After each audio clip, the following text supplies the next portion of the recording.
All right, everybody, welcome to the Weekend Interview Show. I'm Philip Drew, administrator, your host. Our first guest today is Greg Perry. He's the most successful author of computer books in the entire world. He is also the author of a new book called Disabling America, The Unintended Consequences of the Government's Protection of the Handicapped. Welcome to the show. Well, thank you, Philip. It's an honor to be here. All right. Well, I sure appreciate you coming on. This is a great book. I read it in the past 2 or 3 days here, and I was just thinking, it's sort of a recurring theme throughout your book. Just the idea that if anything is wrong, that immediately the national government must step in to make it right. And, like it says on the title of your book, it's the unintended consequences of the government making things right that actually make things worse. Well, that's true. And the government trains people, families and the churches and people. The government trains us not to help each other because they step in, and when the government becomes the father, then they don't need fathers anymore. When the government becomes your landlord and they want to own all of the properties, then who needs private landlords anymore? And the government has come in and said, families, you don't have to take care of anybody in your family. We'll do it for you. We can do a better job. We can do it more efficiently. And, of course, they end up doing the exact opposite. You say in your book that the American with Disabilities Act makes it harder on the handicapped. In what ways does it make it harder? Well, let's say that you open up you had a small business in the 1990, whenever the ADA was passed, and maybe you had a small coffee shop, and you and your family ran it. And as any small business, you're struggling to get started and to pay the bills. And the government comes in, and they take the ADA very seriously. They did not put the ADA, the Americans with Disabilities Act, under the Health and Human Services or something like that. They put it directly under one level under the Department of Justice. So for 8 years, for example, Janet Reno had full control over the ADA, so they do take it very seriously. And they come in and they say that you will change every doorknob, light switch, toilet seat, toilet itself, every parking space in your company. You will widen all of your doors. You'll widen your aisles. You'll lower some counters. You'll raise other counters. You might spend $50,000, $60,000, $70,000. Now, Philip, I suggest that before that happened, if someone in a wheelchair wheeled up to a front door of any business in America, there is hardly any business owner in America or even in the world who would not be compassionate and want to go to help that person, help them through the door, bring them a menu. Just leave the order counter, leave other customers and say, look, what can I do for you? Can I bring you something? Anything you need, you just holler.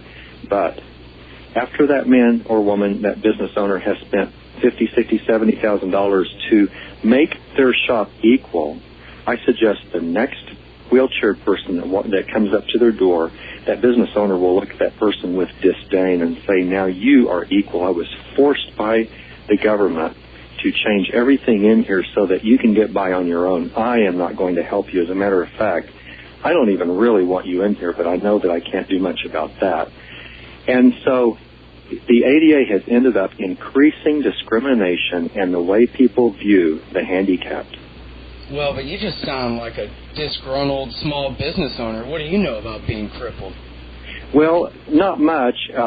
If you don't, now everyone has disabilities in something. Some people can't play the guitar. Others can't walk very well. Whatever.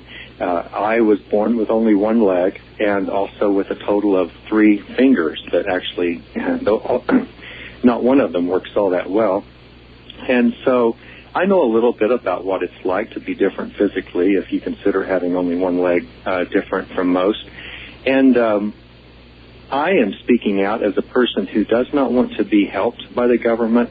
I don't want to become a victim. I don't want to be told. And Philip, I am so glad that I was born and raised in an America before the ADA, because they would have pigeonholed me. They would have grabbed me in school because I was unfortunate enough to go to the government schools. And today, disabilities in the schools is big, big money. And they would have grabbed me and pigeonholed me and said, you can't do this without our help. And I'm not saying that everyone would take advantage of that situation, but I know myself, and I know the general depravity of man in general and how we'll do anything the easy way if we're given a choice. And I would be a loser today if during my formative years that they had taken me into their programs and said, we will help you out.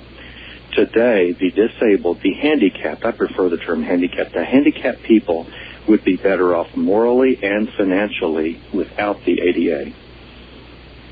Well, how do you differentiate between handicapped and disabled? Well, actually, I say I like to prefer the term handicapped because it's more accurate. They can use terms such as disabled for far more things.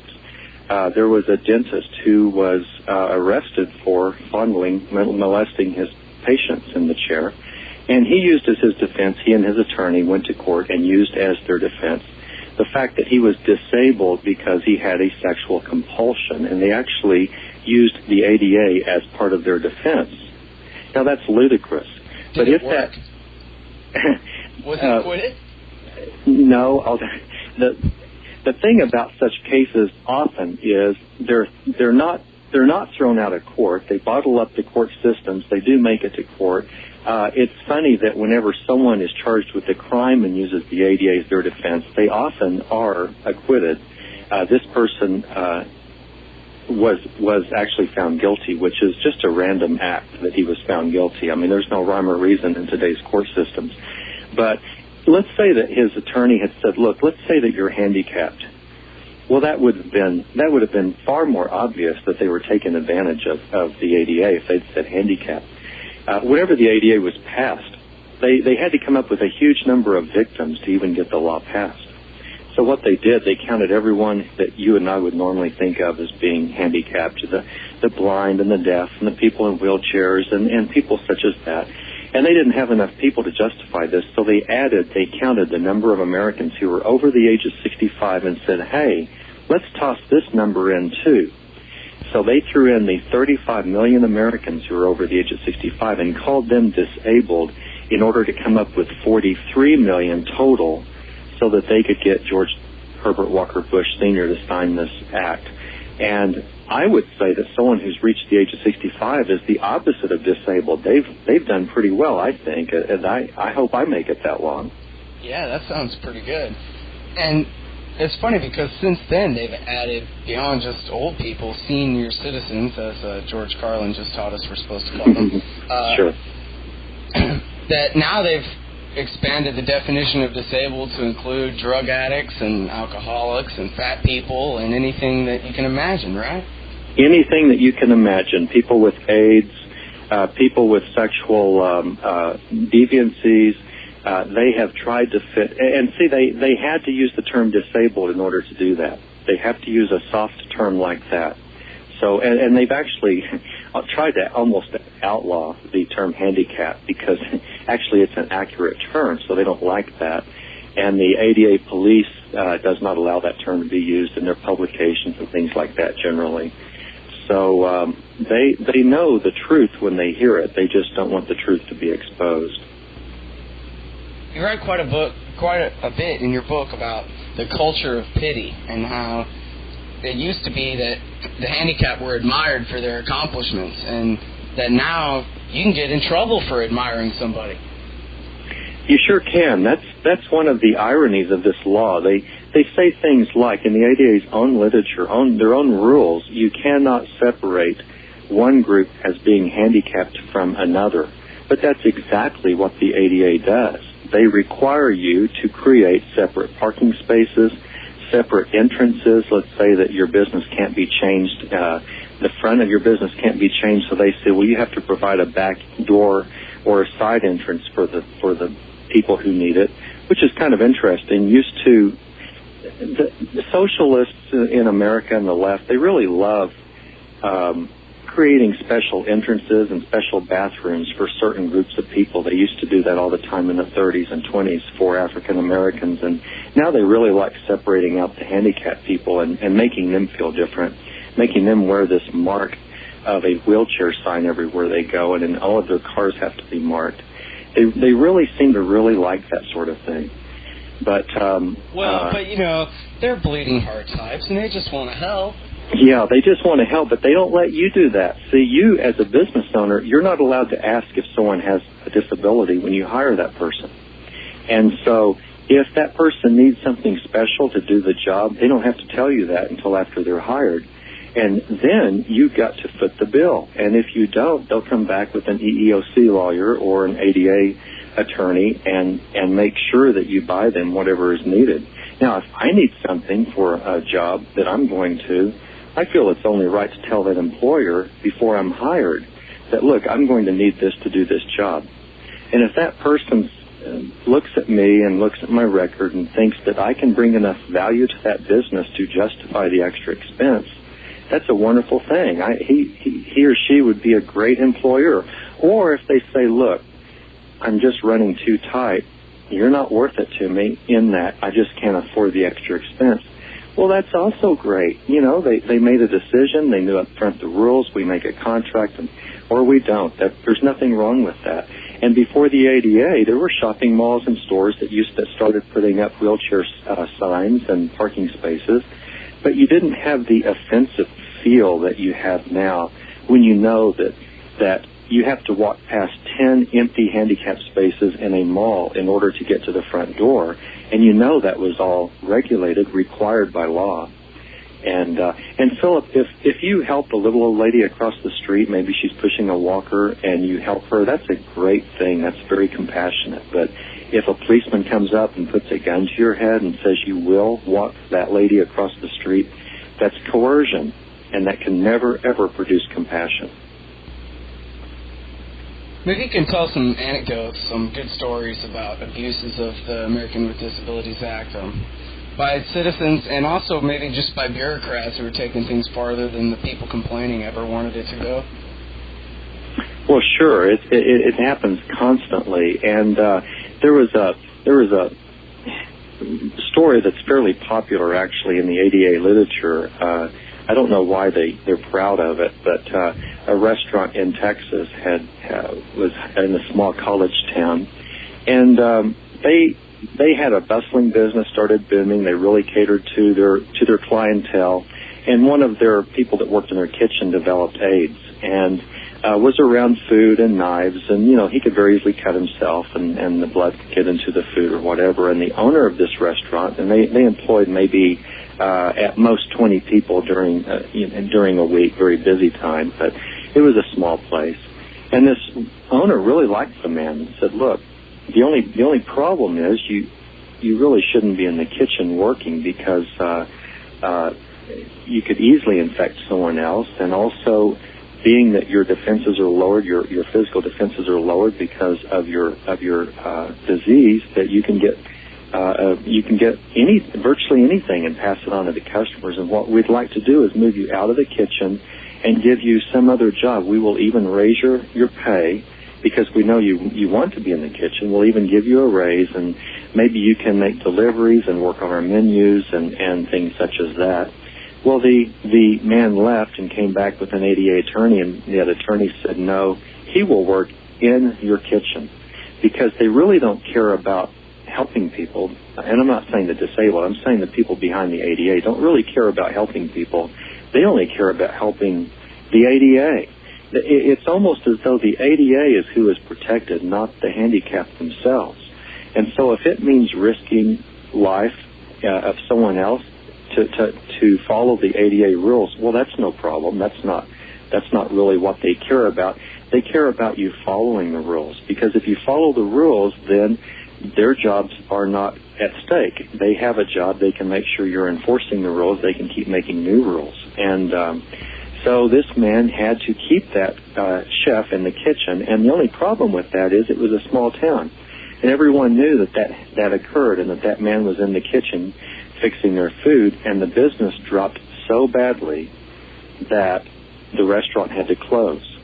And so the result of that attorney's action, the ADA's action, the ADA's unintended consequences was many people are out of work, including that man who had AIDS.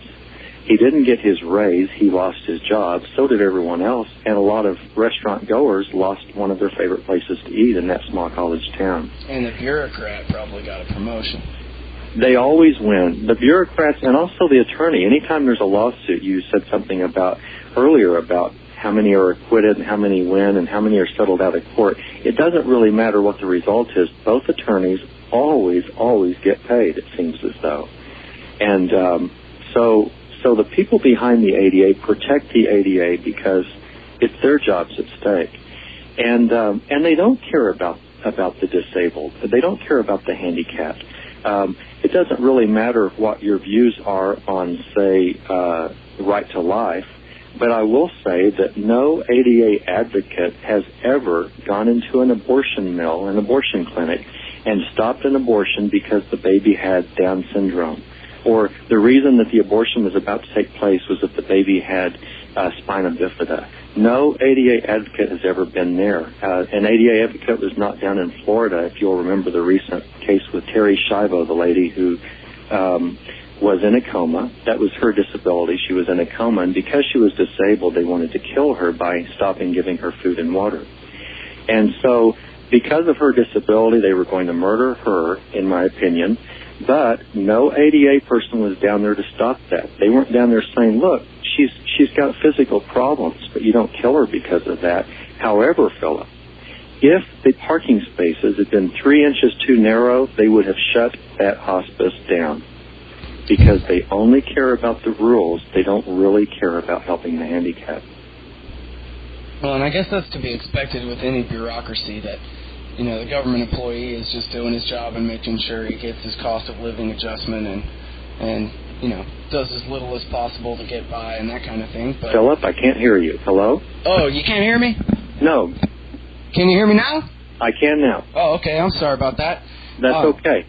I forget. I need to really speak up on this little microphone. I was just going to say that government bureaucrats are, I think, probably in any agency going to act pretty much like you're talking about, where the rules matter and what they're supposedly there for doesn't really mean much in the end. They're just doing their job and making sure they get their cost of living adjustment at the end of the year. Sure, just like in the public schools. Yeah, but, I mean, truthfully, in 1990, when they passed this, there must have been good reason to pass it. I mean, weren't crippled people having a hard time in bathrooms that weren't equipped for them and no wheelchair ramps to get into stores and stuff? I mean, surely there was a valid reason for passing this law in the first place, even if it hasn't worked out quite like it should have. It's interesting that if you look at the origins of the ADA, they really were not steeped in good intentions. It appears James Bovard writes a lot about this, and I think that you've had him on your show. He's a very wise man. He researched the history of the ADA for a book that he wrote one time, and he shows that they had a hard time finding disabled folks who would actually go to Washington and fight for the ADA to be passed. And they had a very difficult time turning us into victims when we didn't want to be victims, and we weren't perceived by the public. It was a big marketing sell. There was a slogan in the 50s and 60s that was called "Hire the Handicapped," and it actually worked. People actually did do that. People would see a person who was, say, deaf or blind or disabled in some way, and they would apply for a job, and they would be able to do that particular job, and the employer would look at that person and say, look, this person has overcome adversities that we can only imagine, and so obviously they're trustworthy enough to give them a chance at this job because they've shown in the past that they have fortitude to overcome problems. I mean, what a better employee could I have than someone who has drive and motivation to overcome problems that pop up in life. So the handicapped were hired actually in great numbers. It turns out that there was about a 7 or 10 year period where the number of handicapped people employed versus the number unemployed and on the public dole, or public Bob dole as I like to call it, the number of people who were handicapped actually started decreasing on the employment rolls, and it's a direct correlation to the amount of disability payments the government started giving out in the 50s and 60s. And the more money, in the 60s and 70s, and the more money that they paid out in disability, guess what? the higher the unemployment rate became of the handicapped. So whenever the ADA was passed, there was about a 7-year period where they could look just at employment numbers and say, look, these folks are unemployed in great numbers, great percentages, and we need to do something about it. But the handicapped didn't want to be perceived as victims, but that was too bad. They went ahead and made them so. And there's a very interesting statistic that whenever the ADA was passed, according to a group called the Center for Accessible Society, they're actually a very pro-ADA site on the web, and accessiblesociety.org, the Center for Accessible Society said that in 1990, 70% of people with disabilities were unemployed. And then they say, and that figure today in post-2002 remains the same. Well, I say, well, if there are still 70% unemployed, then the ADA has done absolutely nothing but cause grief for the able-bodied people, and it's increased discrimination against the disabled. I say get rid of it. It's done absolutely no good whatsoever. You also say in your book that you know it will never be gotten rid of, that it's here to stay, and there's pretty much nothing we can do about it. So at least you won't tell us what's bad about it. But yeah, well, people are afraid to talk about the ADA in negative terms because they don't want to be viewed as though they don't like the handicapped. This book, actually, Disabling America, should have been written the year after the ADA was passed, but who would write a book like that? I mean, until there was a person, I guess, such as myself, who would be, by almost anyone's measure, handicapped, I guess. I've never really thought about that. That's what other people would probably view me as. It would take someone like me to write such a book to show that, look, if I wanted to harm the handicapped, the first thing I would do is fight to strengthen the ADA. I would go to Washington in March and say, we want more ADA. That's what I, Greg Perry, would do if I wanted to hurt the handicapped. But I don't. I don't like this at all. I don't like this law. And I don't like what it's doing in the public school system. Of course, I don't like very much of what the public school system does anyway. But has it helped some people? Well, are there ramps where there wouldn't be if the government didn't put a gun to a business owner's head and said, you will install a ramp? Sure, that's true. There are ramps, and some people say, well, it's worth it. Isn't it worth it if it helps one person? And I say, look, if the cost destroys countless families, businesses, and even lives, if the cost destroys lives in the ADA, I can give you evidence that it helps to destroy lives. I say, no, it's not worth the ramps and the wider doors. I say if a business A wants to have wider doors and ramps and business B doesn't, that is a great thing. Business B will have far fewer disabled folks get buying things from them. But then again, business A may not even be able to afford it. They might go out of business because they don't have enough people to justify that higher cost. But that's what the free market does. It very efficiently handles and answers problems as needed. It's not worth the cost to us. It's not worth the destruction that it's doing. It's not worth the discrimination to have a law such as the ADA. The ADA is a very evil law. It does the opposite of its intended effect. You mentioned there about the ADA's effects in government schools, and that's something that you touch on in your book, this thing they call mainstreaming, where they bring in the most, quote, disabled kids and stick them right in class with everybody else. And I think you say in your book it doesn't really help them any, and it's actually a detriment to the kids who are in the class already. Sure. It does. They even bring in bedridden patients into some public schools. Kids who are in bed, they can't even get out of bed.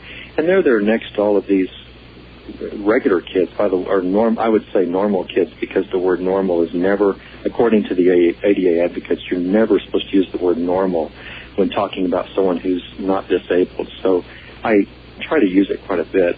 And these bedridden kids are there. How embarrassing would that be? I can think back as a kid, how embarrassing would it be if you had a nurse wheel you into a public school classroom in a bed to be there with quote, normal students, that's a slap in your face. That's embarrassing. And the schools, again, the schools are so strange about disabilities. First of all, the more disabled kids they have, the more money they get. And so it's a very big business. And guess what, Philip? They have a whole lot of disabled kids. And the more money they get, the more disabled kids they find. They label children as disabled if they cannot read very well. And we saw a big push in the 70s and 80s and early 90s, moving away from phonics and into the whole language reading approach. That means that children cannot read as well as they used to because they don't learn to read phonetically. So they create their own income streams. They create these 7-year-old little profit generators because they don't really care about teaching them to read. They really don't. And they really only care about getting their numbers up. And a lady named Linda Schrock-Taylor writes a lot about disabilities in the school system, and she has shown very clearly that whenever someone who does care, whenever there's a teacher who comes along, and by the way, I don't give a lot of slack to public school teachers, even the, quote, good ones. I think if they're part of the problem, they're part of the problem. But Linda Schrock-Taylor says that every once in a while you will find a public school teacher who wants to get a disabled student out of such a program. And they are not allowed to do that. They're not allowed to leave. And it's obvious why. It's because of the money, because there will be less money given to that school system if they have fewer disabled kids, so they just don't graduate them. You know, it's interesting, though. You bring up eugenics and Margaret Sanger and that kind of thing in your book a little bit. And when I interviewed John Taylor Gatto, he explained how the special ed classes were actually created for eugenics purposes, that really they were trying to wash the bad genes down the drain. And if you keep all the crippled or stupid or however they are disabled in a separate class, you're taking them out of the reproduction sweepstakes. No kid from the special class ever gets to date the cheerleader, right? Oh, right. Oh, yes. They're always separated out and considered to be unusual and freaks. Well, but you sound like you would prefer that they're separated out and that bringing them back into the class is the problem. I would prefer that they be rescued from the government school system completely, actually. I'd prefer that normal kids be rescued from that system as well. But it's the schools do both. They in one hand, they say we mainstream disabled students. We mainstream them into the regular classes. On the other hand, they create all these disability classes and special ed classes. And they do both at the same time, I think, so they can answer either critic. Whenever someone says, well, look, you separate out these kids, they can say, no, we mainstream them. And whenever they say whenever they're told mainstreaming doesn't work, they say, well, we've got all these special ed classes. And the way they do it is they will create special education classes and stick these students in there for part of the day. And then they'll stick the same students in with normal students, say, for library or some other class that this person can generally at least appear to cope with or to function in. And they call that mainstreaming when they do that. So these kids are shuffled back and forth every day between a special ed classroom and a normal classroom. And the only conclusion I can draw from that is that they want to be able to answer critics from either side. My wife taught special ed in a government school system for a year and a half before I married her, and once we got married, she became my wife full time and wanted to do that, wanted to leave the system, which I was glad to see that. And the special ed students were mainstreamed even into, say, whenever parents would insist that they take tests, standardized tests, along with all the other kids. Well, that was fine as long as their test scores were not used in the school average. In other words, the school did not want their averages to come down and to look bad because the parents of the other kids would think, well, this isn't a very good school. So they had the freedom to actually separate out test scores or give special ed kids special tests during standardized tests, just to ensure that their scores were not lumped in with the overall school scores and brought them down. So they manipulate and use these little kids. I think that's horrible. Yeah, it sounds like discrimination over here. Yeah, well, that's what the ADA is. It is the discriminatory law. I think the most discriminatory of any of it I've ever heard of. Getting back to one thing that you had asked about is it worth it for ramps? And I was thinking about the bedridden kids in the school being wheeled in through these special doors that they probably have to be wheeled in and back or something in order to get through the doors. You know, the ADA says that it wants to make people equal, but it really doesn't. For instance, people who are in beds, wheeled beds that are moved around in their beds, they can't get into Walmart or some businesses. Maybe they can Walmart, actually. I use that as an example. But some restaurant, the doors were widened for a wheelchair, but the ADA doesn't say those doors have to be wide enough for people in beds. And so it really doesn't make everybody equal, but you can't make everyone equal. That's the whole point. If you pass laws to try to make everyone equal, then you have one of two places. You have the Soviet Union, or you have jail, because only in jail are people really equal. You cannot make society equal. You will simply hurt folks whenever you try to do that. I almost hate to bring that up because I wouldn't want the ADA to hear this and say, maybe we ought to require every door to be wide enough for a bed. Yeah. But did you know that round doorknobs are illegal in the United States of America? No, I didn't know that. Well, is that for businesses or for private homes too? It's coming to a home near you, but it's illegal right now in businesses. The ADA said you'll remove all of your round doorknobs and replace them with those levered doorknobs or some other type of door opening. And Philip, I prefer the levered doorknobs. I really like them. They're a lot easier for me to handle. If I've got something in one arm, I'm really glad when I run across a door that's not round, doorknob that's not round. But you know how amazing that Americans, that we have let our government pass a law that says we cannot put round doorknobs, we can't keep round doorknobs that are on our own business right now. And it's coming to a home near you. Philip, there are neighborhoods in the United States of America now whose building codes and neighborhood codes are being changed over to be ADA compliant. And that's becoming a requirement in those neighborhoods. Beginning in Northern California, right? Beginning in Northern California. Oh, man. I can see that tidal wave spreading this way. So what does that mean? We'll all have to have wheelchair ramps to our house? I guess so. I guess they won't be happy until half your driveway is painted with a big wheelchair sign. I can't wait for that to happen in my house because I won't do it. And it will be really ironic, won't it, whenever they make me change my round doorknobs to levered and I say I'm not going to do it. And so they put me in jail for refusing to obey the ADA in my own home.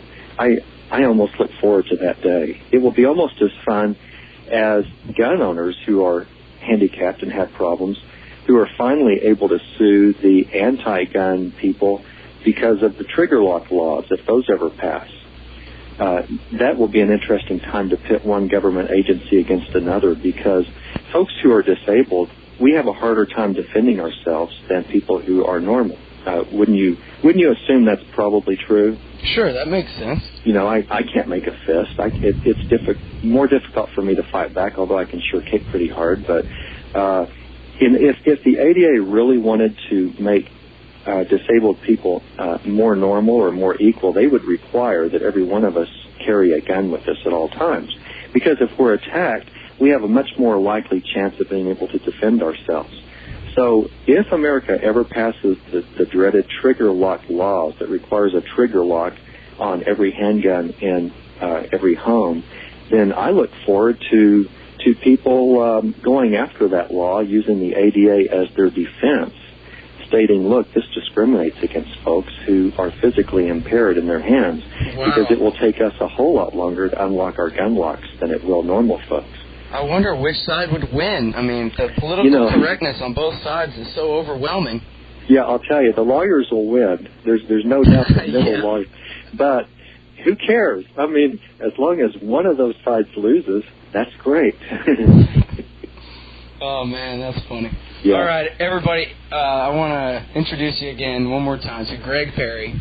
He is the most successful author of books about computers and how to program them on the entire planet Earth. And he's also the author of Disabling America, The Unintended Consequences of the Government's Protection of the Handicapped. Thanks so much for coming on the show today. This has been good. It's really been a pleasure and an honor. Thank you. And some of this stuff is just silly. We all know that. Like on the airlines, they say they want a pre-board. Well, what the hell is pre-board? What does that mean? To get on before you get on? They say they're going to pre-board those passengers in need of special assistance. Cripples!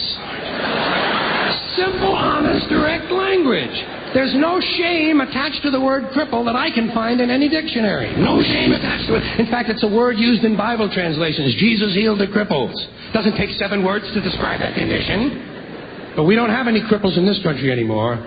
We have the physically challenged. Is that a grotesque enough evasion for you? How about differently abled? I've heard them called that, differently abled. You can't even call these people handicapped anymore. They'll say, we're not handicapped, we're handicapable. These poor people have been bullshitted by the system into believing that if you change the name of the condition, somehow you'll change the condition. Well, hey, cousin, doesn't happen. Doesn't happen.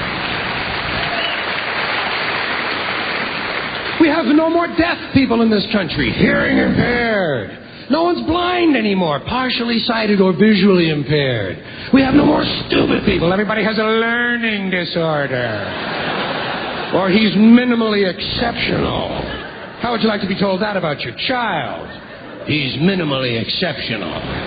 Oh, thank God for that. Psychologists actually have started calling ugly people those with severe appearance deficits. It's getting so bad that any day now I expect to hear a rape victim referred to as an unwilling sperm recipient.